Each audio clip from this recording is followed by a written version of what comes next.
All right. Well, hello everyone, and welcome to another session of Virtual Global Spine Conference.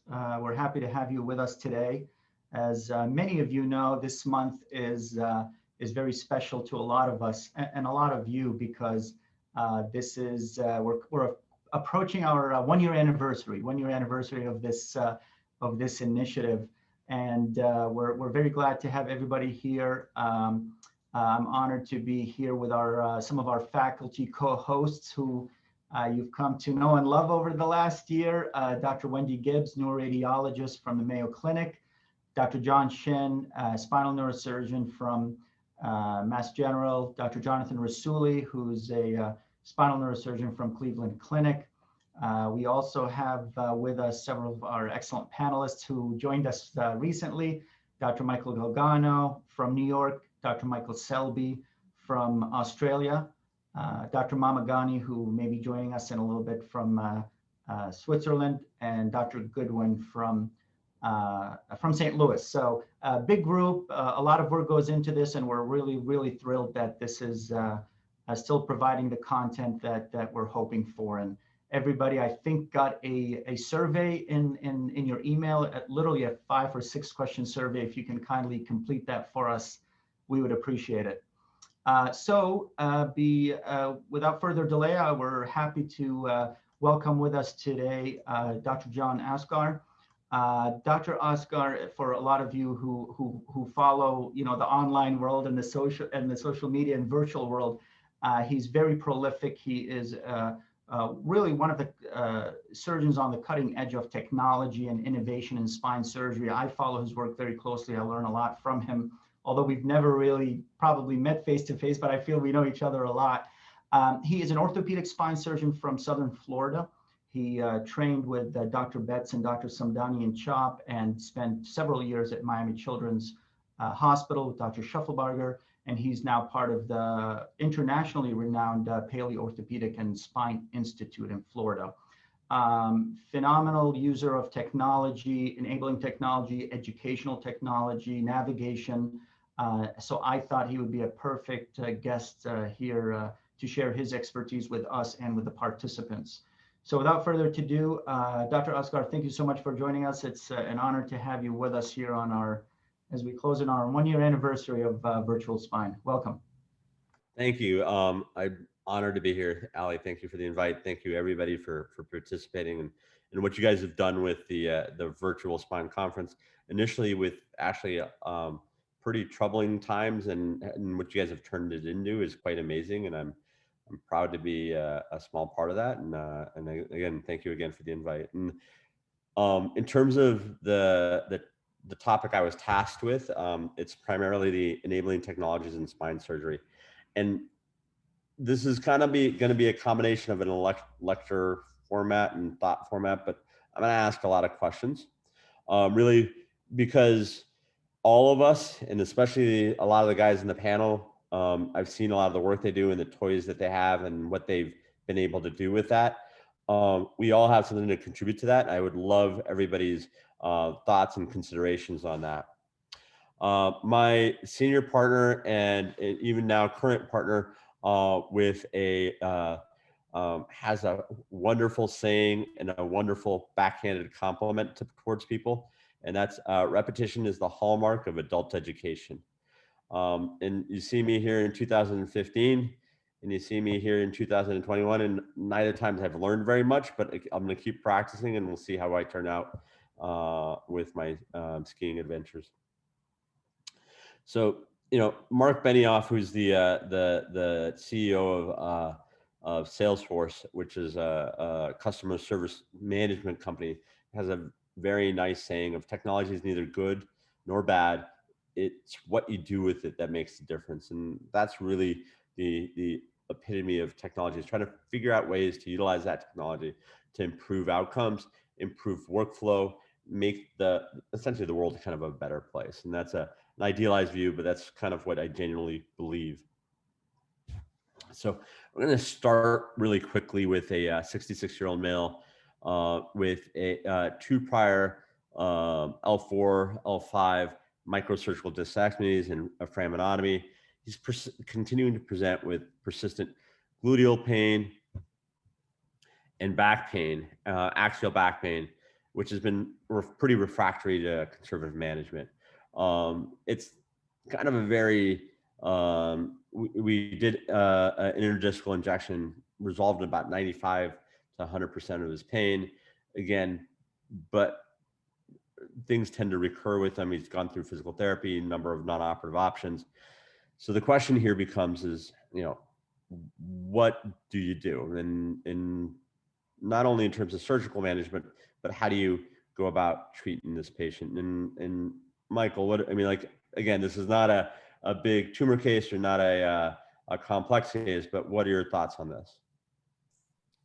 So what level did he do the discogram at? 4.5. And you said it was positive there? Yes, it was. I mean, based on this, I'm not overly impressed, to be honest with you. I mean, actually, the 3-4 disc to me looks a little bit worse than 4-5. Or is that actually? Oh, I see. Is that some transitional anatomy there? Yeah, he's got some transitional anatomy. Okay, so it's the black disc that's symptomatic for him. Yeah, I see. And I'm curious, what is like a far sagittal look like? Does he have any foraminal stenosis? He's got, unfortunately, I don't have it here, but he does have some mild stenosis, but primarily gluteal pain is, and it's not the most remarkable. Again, this isn't the clearest cut case in terms of what to do, but again, in terms of approach and kind of utilizing the enabling technologies, it's a nice case for that. So yeah, I think if my hand is pushed hard enough and he's having a lot of pain, he's got a positive discogram, I think your hand is going to end up being pushed to do some type of a fusion here. It doesn't look like that there's a lot of stenosis in the central canal there. So you could probably get away with doing some type of minimally invasive T-lift with perk screws pending the fact that you probably don't have to do any open decompression here if I was pushed hard enough. But I'm usually, you got to push me pretty hard to do a fusion on a case like this, to be honest. So. Yeah. So Ali's got a very nice question. What's a discogram and why do we do that routinely? I don't know. I don't do it very routinely. It's very infrequent for me.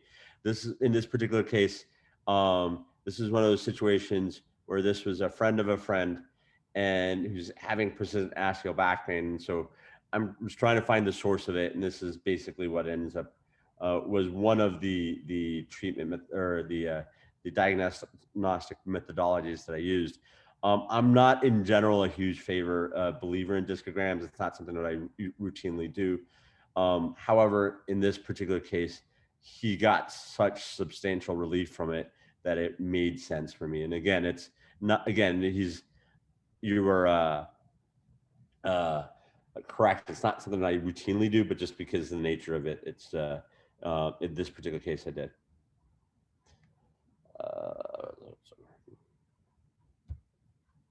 So what are the roles of technologies, right? Really, it's in terms of improving something, right? We want to make something better, whether it's efficiency, whether it's safety, whatever it is, we want to try to improve on some aspect of something.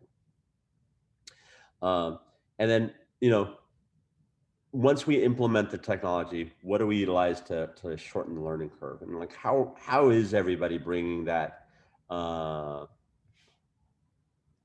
are you bringing that into your practice? How do you go about incorporating it? And then how long is an acceptable learning curve? And then last is, in the setting of new technologies, like what happens over time as new technologies come in? And when do you elect to move away from something you use now to bring something new in? Sorry. Well, John, I'm gonna put you on the spot right off the back. I'm known to interrupt the speakers a lot, so I apologize in advance. But very good question right off the back from our friend Dr. Michael, Rex Michael. Give me your personal opinion on discogenic back pain, axial back pain. What's your surgical and non-surgical philosophy on that? So I rarely, and I know I put up a case that was relatively annoying in that sense, right? So If you see what a lot of what I do, I rarely operate purely on discogenic back pain. I am not a believer in it. I do believe um, uh, in someone who has two prior laminectomies and a subtle instability that is not being recognized. But I don't believe in the discogenic aspect of the back. Or I won't say I do think the discogenic back pain is something that exists, but I don't think in the operative treatment of discogenic back pain. I think that'll be the best way to answer it. But a lot of times, especially with some of the newer modalities that some of the interventionalists have with things like the intrastep, which is like a vertebrogenic ablation and some of those things. I actually will oftentimes have them managed through the pain management guys, but it's rare for me to ever do that. In this particular situation, I actually did believe that he had some instability that was driving a lot of his pain, and that was what the etiology was. And ultimately, the answer is he ended up doing well, and that's why I would put the case up. But I believe in his case there was some subtle facet and instability, and then also with the two prior um, uh, uh, discectomies and his intradiscal changes. I just felt like that was the right answer. But no, I'm not a big believer in surgical treatment for discogenic back pain. So anytime I engage any sort of new technologies, ultimately improving outcomes, reducing OR time, and then reducing costs over the mid or long term. Remember the whole idea of value-based treatment, and that always has to be a part of what we do. And then ultimately understanding what the risks of implementing any technology are, right? And so every technology has a pro and con to it, and making sure you have an appropriate risk profile for understanding the implementation of the technology.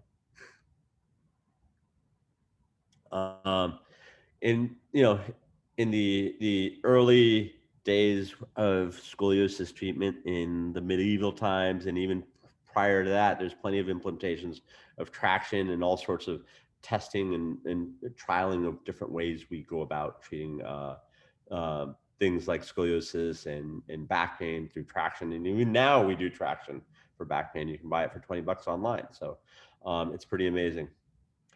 So sometimes what we have as the gold standards today will be old standards tomorrow. But at the same time, we have the opposite happens, which like in the best example I love to give is pediatric casting, right? So when in 2006 or 2007, casting for infantile scoliosis was really thought to be not a normal thing. Meta had this paper which came out early on, and then it re-brought back casting, and casting was thought of as this cutting edge management of pediatric or infantile scoliosis at the time. So it's funny how sometimes things can work in a cyclical manner. So I'm going to move this out of the way for a second, sorry. So, anytime we do anything technology based, it really depends on three main competences: knowledge is knowing what to do, skills, knowing how to do it, and then having the right attitude to implement that technology into your practice, right? And being willing to accept the learning curve. So for me, this is a great example of it, is over time how we go about learning what we do. There's these periods of times where we get better at something and we think we have an understanding of it, and then we'll have an event that changes our understanding of it. And sometimes we'll take a step back and we evolve to expertise. And it's kind of a waxing, waning line of technology and knowledge base. So in terms of enabling stuff, and this is where my questions are going to start coming in, preoperative planning, right? Like, so as we've come to these cases and as our technology has improved, the importance of preoperative planning and kind of accurately assessing surgical planning ahead of time has become more and more important. So for your standard L4-5 fusion, your standard TLIF for instability or for whatever the reason is, what are your planning methodologies? Ali, why don't you start? Yeah, I mean, I think going back to that first case you showed, I mean, that was just a snapshot, but this is, and as nicely delineated here on the chat, right? So we want to really complete evaluation of the problem. What's the pain generator? What are the, what does the overall alignment look like? Does this patient need just a decompression plus stabilization, plus or minus, correction? So I think it's every case. I think a lot of us are understanding that every case, especially if it's a revision surgery, I just got out of a revision surgery. Right. It's a lot more thought process goes into it. And I think we're all learning. We're still learning, but we're getting better at trying to identify what the pain generators are and what tools do we have to accomplish our goals. And I know that's a very generic answer, but I really do feel we're slow. We're more and more, a lot of us are being a little bit more cautious about this, multi-level lumbar fusion surgery, but doing it more thoughtfully and with a proper diagnosis and proper indication. We don't get it right all the time, but I think we're getting better at it. So the question then becomes is, what are you doing for it? Like, how are you planning for it? So are you does everybody in your practice get along cassette? Does everybody in your practice, do you have access to an EOS? And a lot of this becomes relevant because even though we're talking about enabling technologies, and I have toys available to me that a lot of people don't, how do you implement those? How do you reproduce? How do you bring that effect to a larger mass? So simple planning or surgical planning is a nice way to do it, because the data is and the ability access to surgical planning technology is actually pretty universal. You can get a lot of that online nowadays. And so for me, anytime, any case, whether it's a deformity case or a degen case, there is a formal surgical planning process that goes into it. I look at the sagittal profile, so I get full length X-rays, which you didn't see before, on everybody, whether I'm doing a decompression or whether I'm doing a long segment fusion on them. The other thing is I do a lot with predictive analytics and looking at the levels above and below and trying to figure out what the reciprocal changes are going to be, and trying to identify. And we also utilize a lot of the risk mitigation technology and data that's available. And the nice thing about all of these things, these are all available online. And even if you don't have access to, say, an EOS machine, when you're looking at the fragility of a patient, that data is available to you, and those questions can be incorporated into your practice to really be able to utilize. And then, so the other question is how many of us have access to an EOS machine? I have one in my practice. We have two in our practice, one up in Fort Lauderdale and one in Palm Beach, but most people don't. I actually love the EOS machine, and it's actually for a number of reasons. It's the ability to reduce the and I'll answer that question too. I saw Galgano's question of how we addressed it in our hospital, but it's able to reduce the radiation. Number two is I actually have implemented a lot of, so I have pre-planned and done X-rays and EOS evaluated spines, which mimic a Linky type 1 curve, a Linky type 2 curve, a Linky type 3 curve, and I'll use that technology to teach my patients. So as I'm sitting down in my office, I'm oftentimes able to bring up their images or a curve type that is very similar to the problem that they have, and then I'll walk them through why we do what we do. And the technology is very nice and hands-on, because I can show them different changes that I'll create for them and what the pros and cons of each are. Well, that isn't necessarily in terms of implementing it for no, it's not my spine, but I've got a lot more lordosis. But what it does do is it really lets us teach the patients well, and allows them to have a very visual context of what we're doing, specifically in revision and deformity, where as Ali and John are aware, you're talking about a larger surgery, and sometimes the idea of uh, fusion can be scary, but it is a necessary part of it. And so explaining to the patients why they need it in that particular instance makes sense. And so outlining those things for education purposes really does make a lot of sense. So John, no, I'm sorry, you can go to the next slide. I just want to, you mentioned a very important point, which is, and the topic here is enabling technologies. Obviously, you're going to show a lot of nice toys. The EOS is not necessarily brand new, but it's still a luxury, I would say, for a lot of people. So, and you've worked with a lot of surgeons, younger, older, more senior, more junior. How do you convince the more, say, seasoned or senior surgeons who've always done it in a certain way and they've actually had good results? How do you convince them, or how do you not, or how does that interaction go in terms of, why is this better? Why is this expensive technology better? Is it really better, or is it just, different for you? Right. And so I think my senior surgeons, right? And this is probably the benefit of my mentorship, right? My mentors have always been cutting edge, pushing the envelope people. So even when I was at Miami Children's, we got our EOS about 10 years ago, or it was 8 years ago. I don't remember the exact time period, but we got it very early, and that was a benefit to Dr. Schuffelbarger and his kind of forward thinking of the value of it. I think convincing people is a hard thing.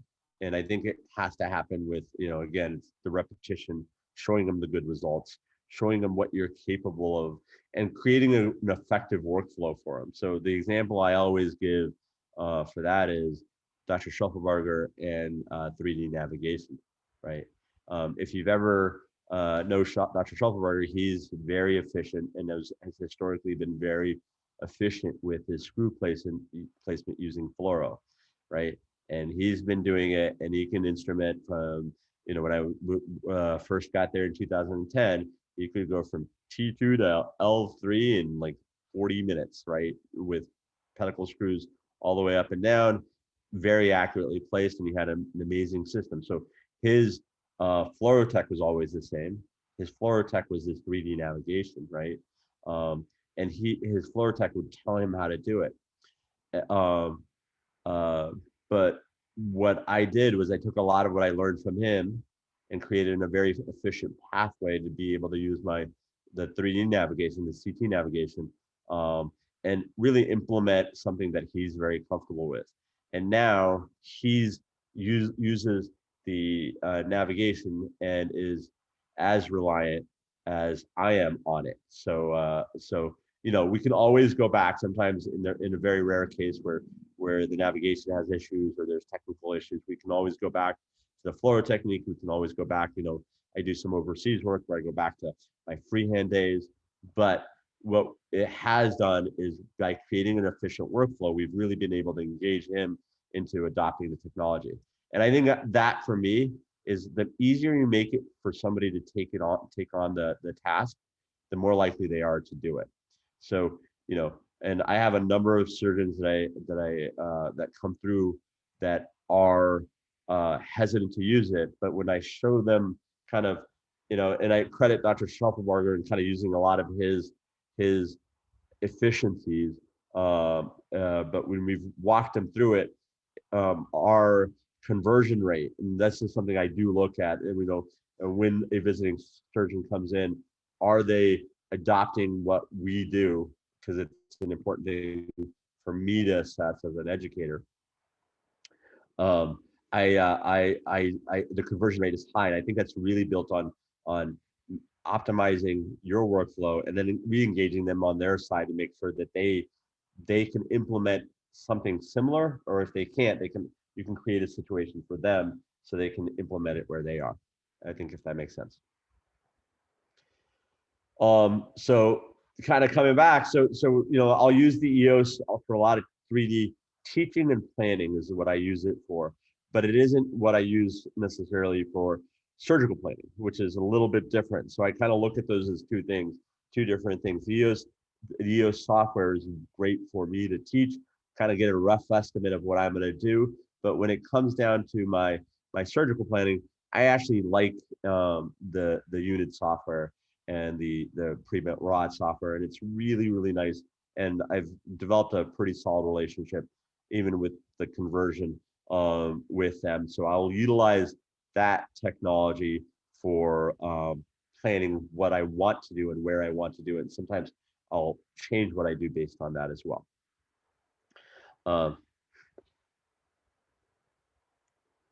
So this is again the benefit of the unit rods are again, for this is somebody who had like a 65-degree scoliosis, but the more important thing was the frank hypokyphosis hypokyphosis and frank lordosis the patient had across that apical region of the spine, and that's what you're seeing here. And utilizing the rod technology, I've and the software, we were able to kind of really do a nice job of restoring the sagittal profile of that patient. And the way I've been using the pre-bent rod technology is really by especially in AIS and in deformity, is really the setting the length of the spine. So if I have somebody who has a 65-degree thoracic curve or a Linky 1A curve, I'll actually use the rod technology because it's got the rods to set the length of the spine. So because that way I know where the top screw and the bottom screw are supposed to be. And then I'll almost distract out to that point and bring the spine to the rod.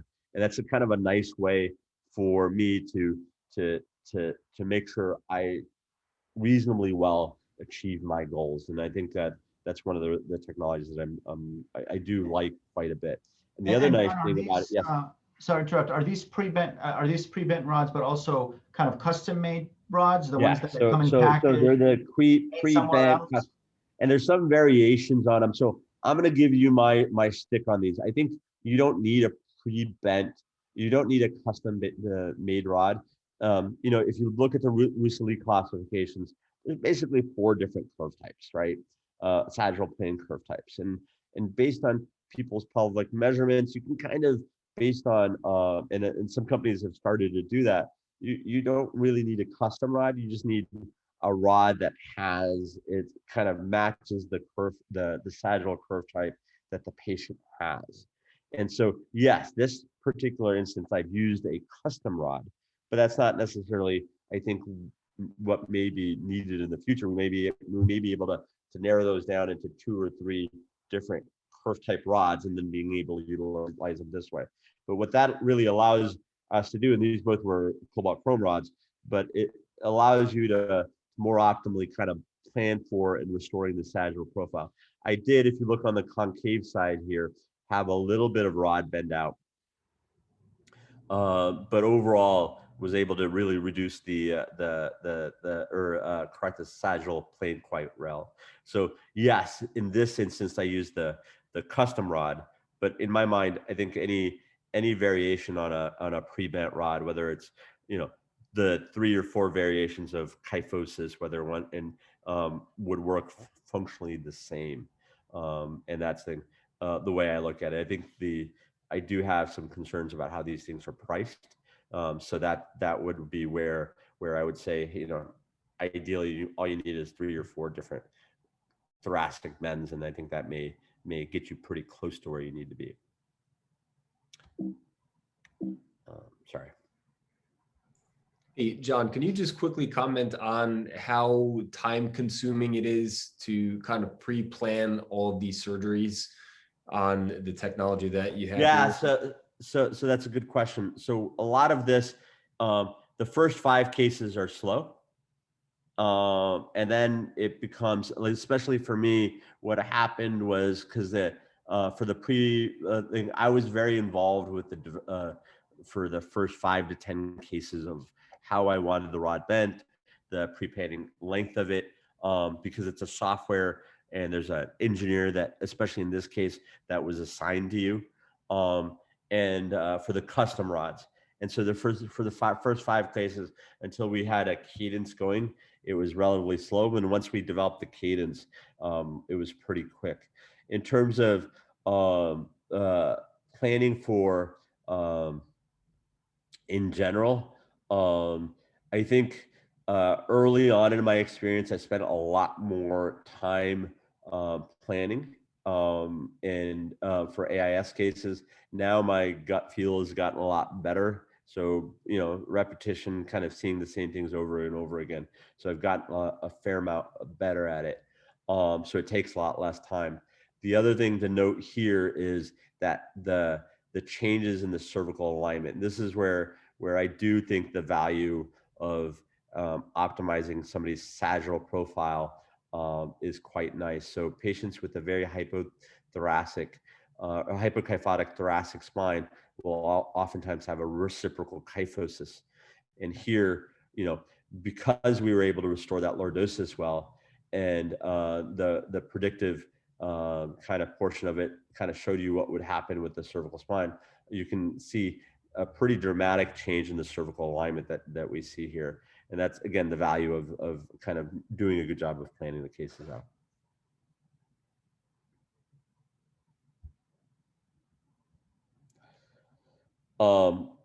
The other part of it starts to come down to is kind of moving away from, for sagittal plane corrections. And a lot of this has allowed me to kind of move away from doing things more aggressively. So I find sometimes when early on, when I wasn't using this software, I was probably a little more aggressive and early on wanting to go to a larger osteotomy, trying to correct the problem more, where I found, at least inherently in my own kind of makeup, I'm a little more aggressive in my makeup. And so this has actually made it so I will do a little bit less in terms of operatively to try to achieve my goal and still achieve my goal. So my internal drive was to maybe overshoot and then kind of come back. And so what I found, and this is probably driven by your personality type. Some people may want to do less, and this is going to drive them to do more. And other people may want to do more, and this is just going to drive them to do less. But it is very nice of how it can influence you into a different learning curve and a different action pattern than you usually take to kind of optimize your results. So in a past life, I would have been more aggressive with this than I was, and what I found is a lot of times that's a personality type, and this has kind of driven me to a better decision making on it. I really have gone big fan of lateral interbodies, whether it's anterior to the psoas or direct lateral. I'm pretty comfortable with either. I tend to think both are a continuum. So as you are higher in the spine, right, in the upper lumbar, tend to see I take more of a direct lateral trajectory. As I work more rostrally, I think rostrally, right, or caudally, sorry. I tend to take more of a anterior to the psoas approach, and it's just the way I do it. But this is where things like navigation are a huge part of making this possible, right? Like, so initially when we think of X lifts and O lifts and D lifts and OO lifts and whatever we think of, right? We have so many ways to being able to attack the spine now. And so we don't have to be so dogmatic that the approach is one or the other. We can kind of optimize the approach for that segment, for that patient at that moment. And that's really where navigation, whether it's 2D or 3D, really becomes a big part of being able to do that and really developing an efficient workflow.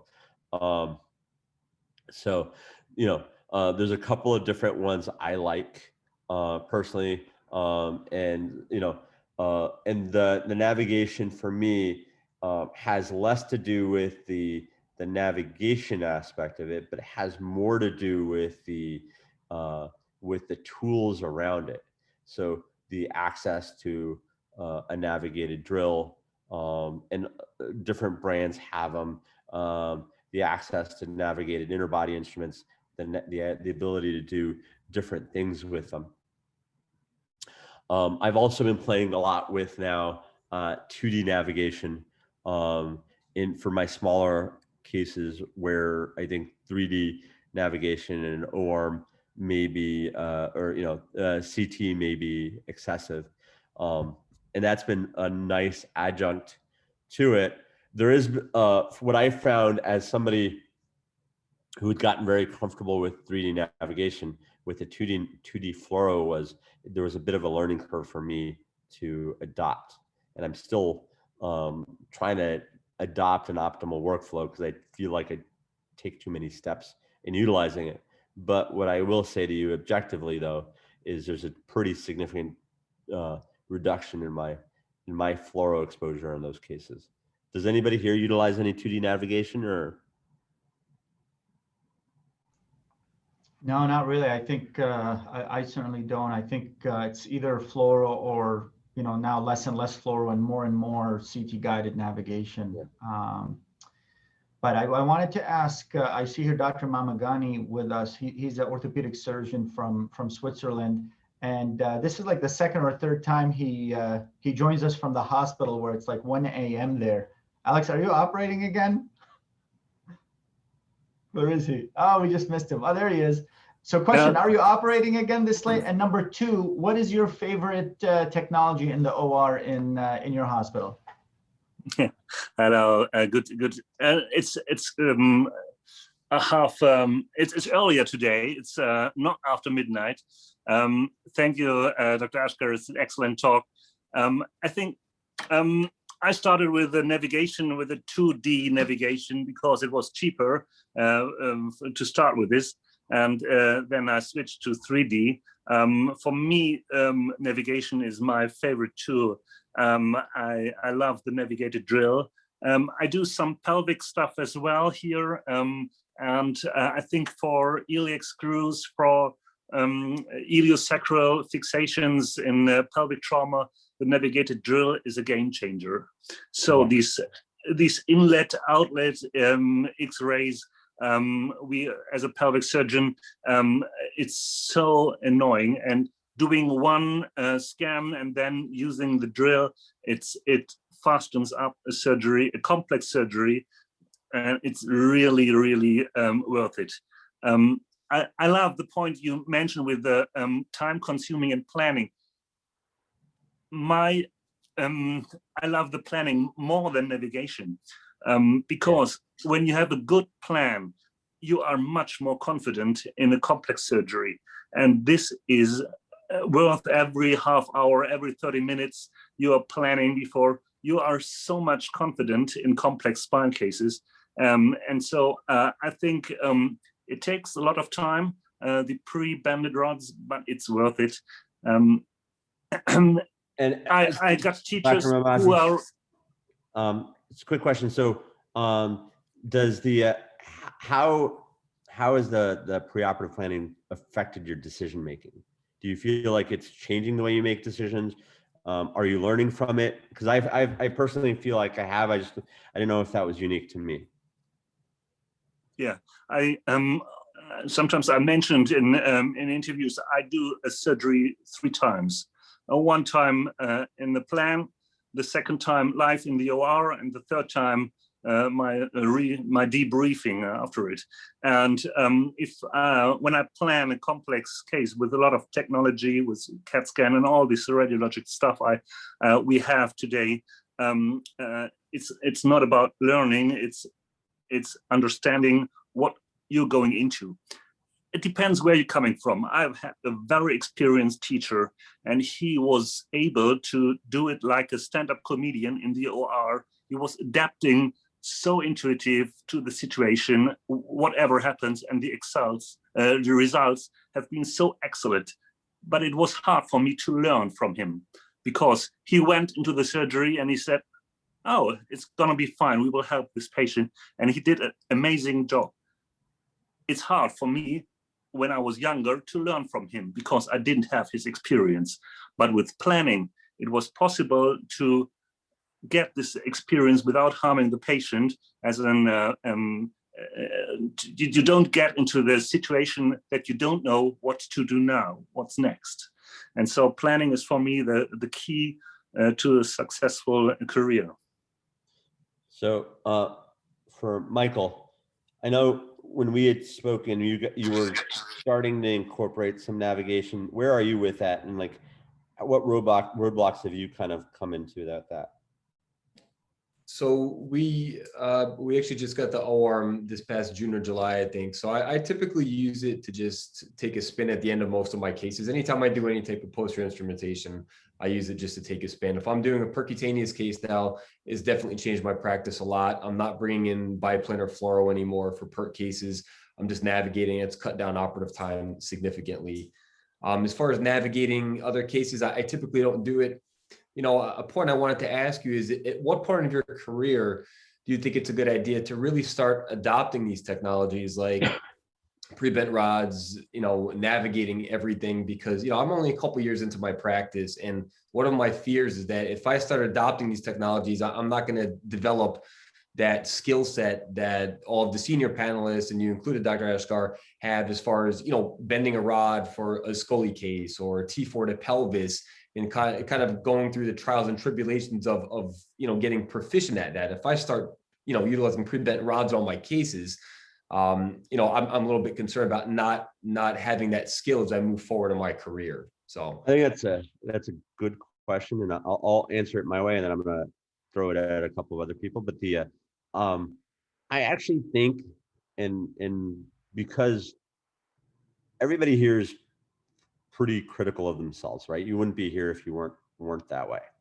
And so what I've found is, when I do navigation, when I use a lot of the enabling technologies, I'm using it to make me a better surgeon in terms of everything. And so that's why, like, things like noticing how it's changing my decision-making on the preoperative planning, right? When I put a screw in, I'm always looking down first. And that's even when I'm teaching like fellows and residents to put the screw in, you're looking down first. You're looking at the patient. You're looking at where your screw spot is supposed to be. You're supposed to point that out to me.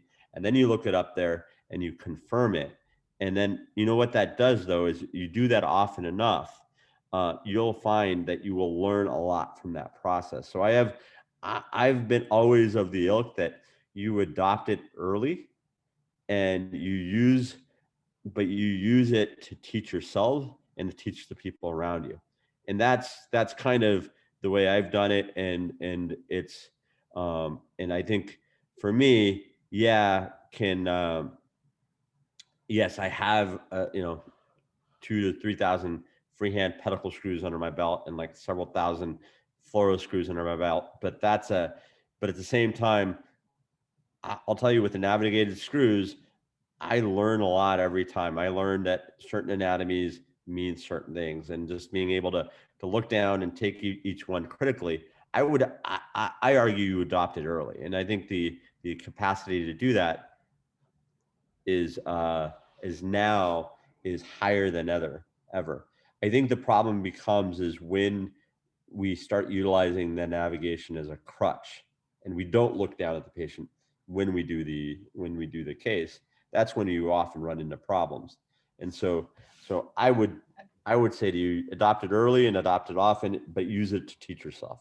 Ali, what do you think? No, I was just going to add something. So for the colleagues here who, like myself, who are neurosurgeons, something to consider, because we have, so John Asghar, this comes up a lot in these sessions, because we have sessions on VR, AR, navigation, robots.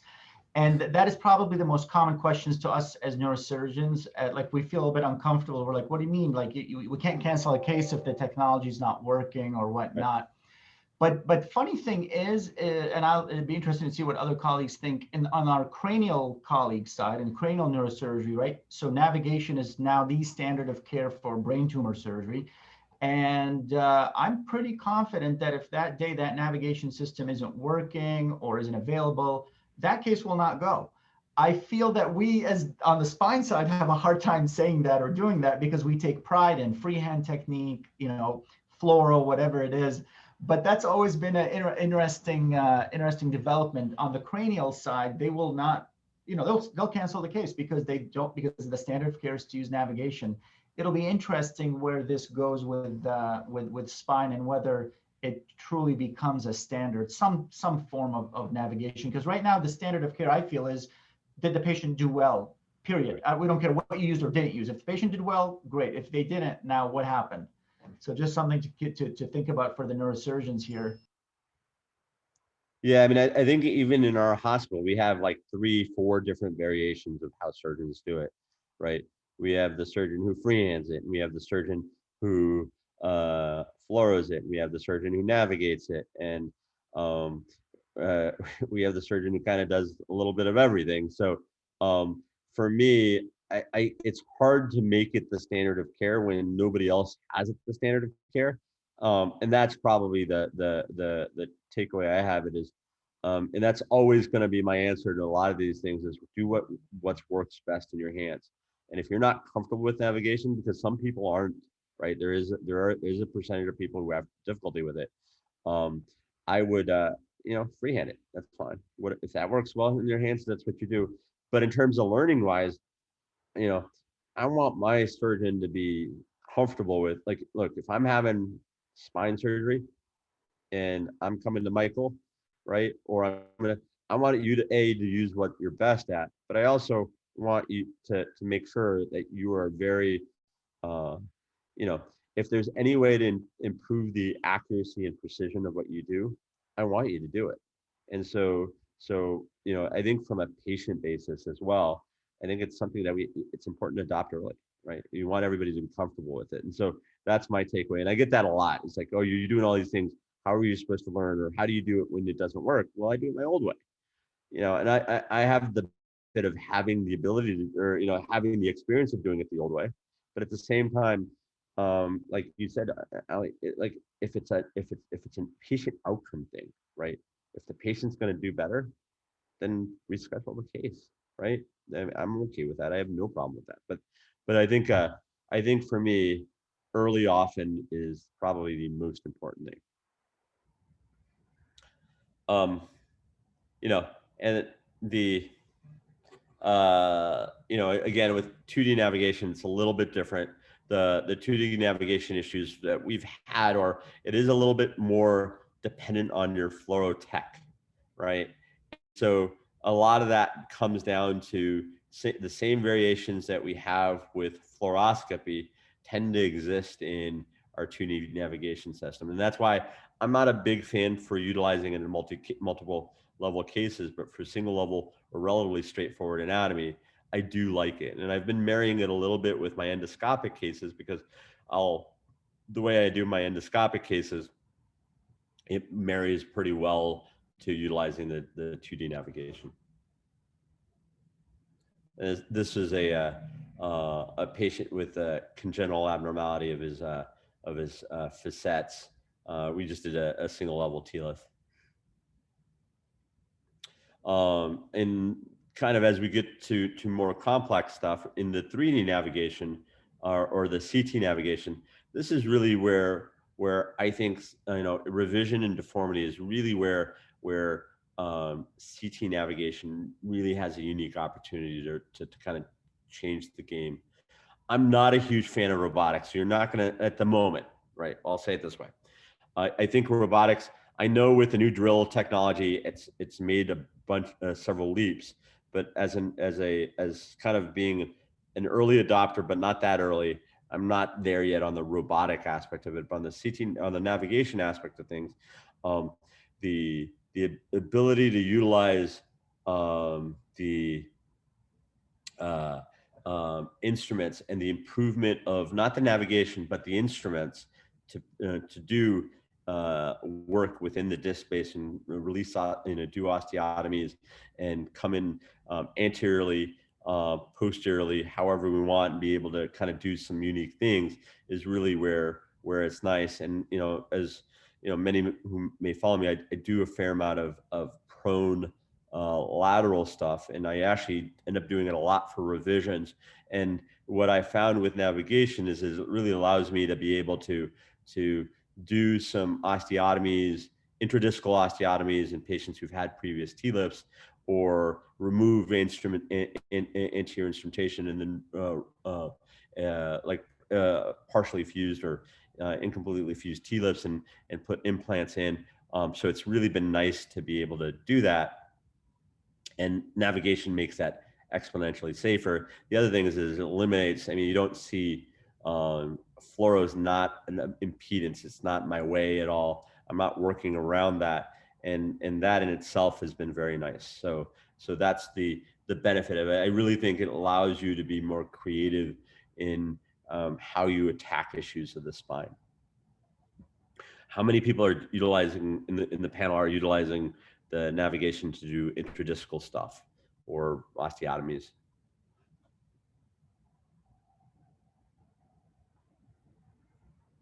Ali, are you doing that at all or no? Shaking his hand. Mike Selby, Mike is on. Yeah, Mike, I see him on the right. There we go. Hey, Mike. Hey, John. How are you? I'm good, mate. How are you? Good. Good. Look, I'm not doing laterals with it at the moment, but I want to. I've been watching what you do, and I want to try and copy it. I definitely use nav for PSOs. I find it incredibly valuable to navigate, some instruments down there and just get your depth and make sure that you're getting just to that front rim and able to crack it. So it's incredibly useful for that. And look, I think, I just think it needs to be done. And I look at you, you're not old. I'm feeling old, and I'm mid 40s, right? And I've been attending for just over 10 years, or 10 years this year, and my wrist is already stuffed from freehand pedicle screws. And so, and then we look at fluoroscopy and the laterals. And when I started doing laterals, I was taking 200 X-rays. No, so 200 fluoroscopic shots for a case with me right next to the emitter from the fluoroscopy unit. So I think some of this technology not only helps our patients, but it helps us. It helps us to have longer careers and maybe avoid a radiation-induced cancer or thyroid issues. So to me, it's also important for self-preservation. Yeah, and I think that's I power everything, and we're kind of the same thing. As I've done enough screws in my life where when I have to put a screw in, my wrist hurts. I usually, I don't like cutting rods. I don't like bending rods anymore. So as I get older, I get lazier when those things, because things start to hurt more. So maybe that does drive a lot of my decision making. But but I think for a PSO, I'm going to tell you is using navigation, because we talked about having we were talking about our plan and how we want to really implement our plan. Well, how do we there's three, like it was mentioned before, there's three sides of it: what we do before surgery, what we do during surgery, and what we do after. All that work we've done before surgery goes to waste if we're not able to repeat it in the operating room, right? And so navigation really lets you do that, right? Robotics potentially has the opportunity to really let you repeat what the plan is, right? And so when I do intradiscal stuff, right, like when I remove a TLIF or I have somebody who has collapsed osteophytes, I can really do some be appropriately and safely more aggressive when I need to be. And that's a nice thing to do, especially when you're trying to get a deformity correction. And then again, self-preservation is a huge part of it, right? We don't want to be exposed to a lot of radiation. The other part of it is sterility, right? Like having the fluoro machine in there and hanging off of that, and all the pieces that hang off of the fluoro machine, it's not the most sterile situation as well. So, I agree with you with that, Mike. And so there's some of the more interesting things is the nice thing about navigation in general is that there are tech tools now to attach it to anything. So I've attached it to an ultrasonic blade, right? And this is somebody who's kind of a mess, right? But has a very specific neurological complaint, right? And I could pinpoint it. And so I wasn't going to take all that hardware down and run into a problem of everything and deal with all of that. So my goal was to treat the specific neurological problem.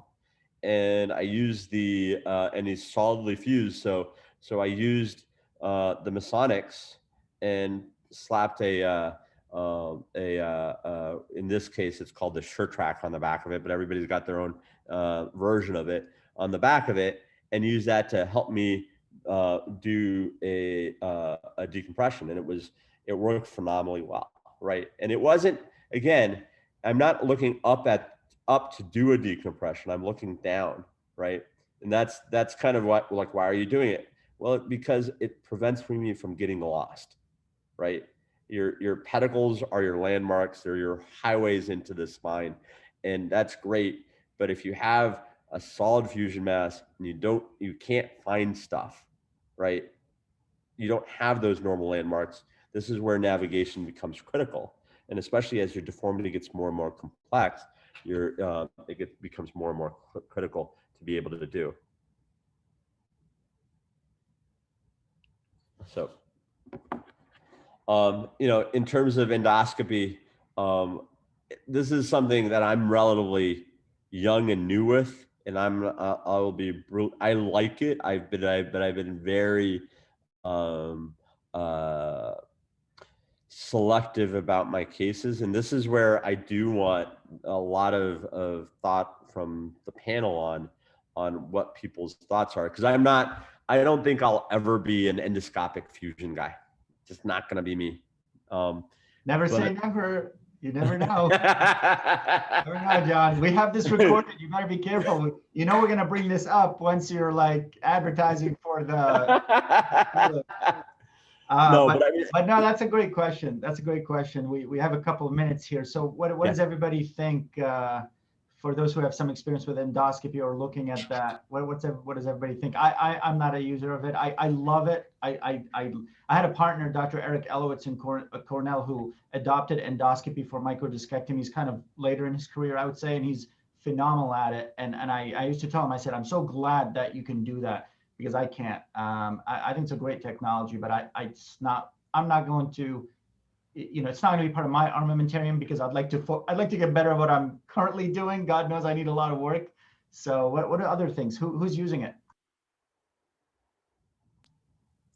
I used it during my residency several times. I do not use it at all currently right now. I guess the big question is what is the patient going to gain out of it? So my microdiscectomies, like probably most of yours, they still go home the same day. So I'm not sure what benefit I'm gaining from it. I think the technology is great. It's a phenomenal skill set. I just don't know what my patient population is going to gain from doing an endoscopic discectomy versus a microdisc where the incision is still this big and they still go home 3 hours after surgery. Yeah, for me, what I've been working towards is, a lot of times, especially in the revision cases, a lot of times there'll be residual foraminal stenosis, and this is kind of my longer term thought on it. So I've been doing it for my microdiscs, and it's, again, my microdiscs, whether I do it tubular or whether I do it endoscopic, actually do fairly equally well. Where I see some benefit to it, and I've gotten a couple of cases, there are patients who've been fused L2 to S1 or L3 to S1 or whatever fusion that they had, and they were fused posterolaterally and they were incompletely decompressed. A lot of times it's not centrally where they're incompletely decompressed, it's out in that foramen. And so if you're able to identify that where they are and they have the residual foraminal stenosis, I do think that there's a value in that situation, because a lot of times when you drop the scope in, you put the reamer in, and you're able to do a kind of essentially a foraminotomy without kind of going through the original scar. I do think that there's a lot of value in that sense. Now, I'm early in my experience, and I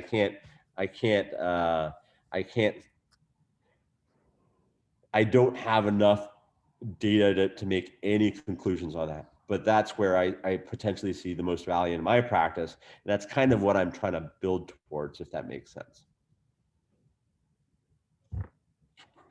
Any thoughts? For me in Switzerland, this is an excellent point, because we will start with endoscopy the next month, and we will do it the whole team, not only one surgeon, but the whole team. And I'm looking forward to implement endoscopic spine surgery into our daily practice. But again, it will be hard. We implemented so much technology, and I think it's possible for everybody. Just be willing to do it, to start again a learning curve at zero and to climb up with all this frustration. But I think we will manage, and I'm looking forward, and I'm convinced that offering endoscopic spine surgery helps, especially in the obese patients. I've read it in the chat box. Somebody mentioned it. It's an excellent point. Yeah. Obesity, even microsurgical discectomies can be very challenging when you have a BMI of 50, 55. Yeah, and actually the first patient I did was a very high BMI patient, and she's probably the happiest person I know. And what I would say is my work to get to the spine was a lot less. The issue that you do run into, and this is kind of leading back to a little bit of the navigation aspect of it. In high BMI patients, it is hard to visualize the anatomy, even under fluoroscopy, traditional fluoroscopy, and that does become a little bit of an issue. But I do, like I said, there's, for certain patient types, large things, or where there's a lot of foraminal stenosis or anything extraforaminal, I do think it's a fantastic option. I don't think it's going to be, again, I'm more than, I'm happy to have Ali kind of come back to me 5 years now and tell me I'm wrong, but I don't think it has much of a role, at least in my practice, the way the technology is now for instrumented fusions.